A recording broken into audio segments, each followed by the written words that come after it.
Next, we're going to hydro dip with the powder coated flask. Now with this one, since the surface is a little bit bigger, we'll go ahead and use up to 4 colors. You can start off and choose the colors you'd like. If you'd like to use a glitter, that's okay too. Just go ahead and pick out the ones.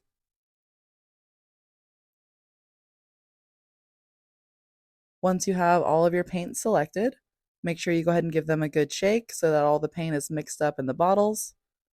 If you're not sure, you can always check the bottom of the bottles. If you see any globs of paint, that means you need to shake them just a little bit more.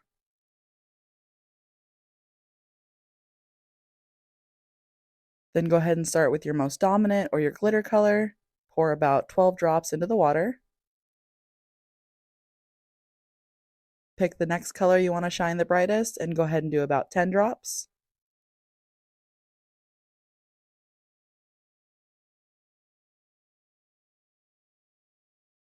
On your next color, you're going to go ahead and do about 8 drops. And keep in mind, the number of drops can vary depending on how that paint is coming out. So just kind of use your best judgment and make sure you're covering that surface area as well as you can.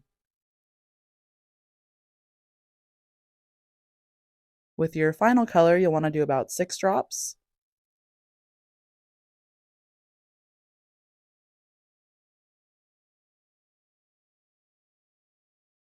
Once you've got enough paint, go ahead and tap the sides of the soup container. That's how you can get those colors to spread out a little bit. You can also grab your toothpick and use that to swirl the colors along. However you want those designs to move, just go ahead and choose. Once you've started swirling with your toothpick, go ahead and move nice and slow to move those colors around. Too fast and you'll drag the paint up with you, so just take your time.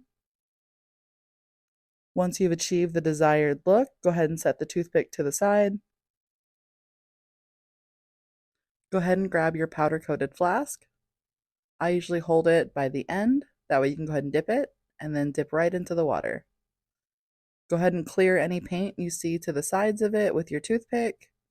If you picked up all the paint, you can just drag that flask right back out. And then check it out. You've got a fun little swirl on the front, the back, and the bottom of your powder coated flask. You'll want to give that about 20 minutes or so to dry. Now that it's dry, we'll go ahead and grab our aqua varnish to coat it with. The aqua varnish is a water-based sealant. So we'll get that with our flask and then go ahead and either stir that if you haven't used it in a while, or if you have, just use your glove finger and spread that aqua varnish over your flask. You can do nice thin layers. You will use a little bit more aqua varnish with this one just because it's the biggest surface we've covered so far. But you'll go ahead and just spread that out over the whole flask. That way it's evenly coated. Again, you're going to want to use this to seal it.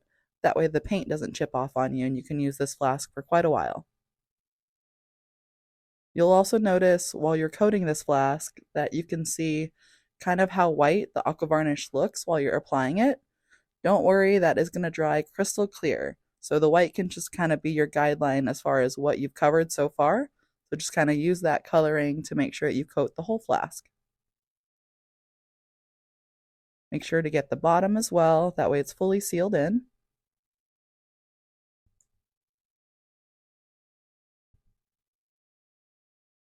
And then just spread out any excess varnish that you see, that way it's nice and evenly coated.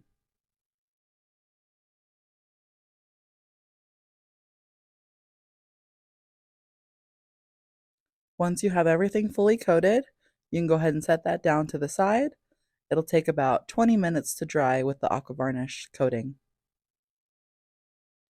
You can always go back over your product once it's been sealed with another layer if you'd like, or you can even use this as a precursor to UV resin or epoxy. But once you're done, you just leave that to dry. We'll give it maybe 20 minutes or so and it'll be all done.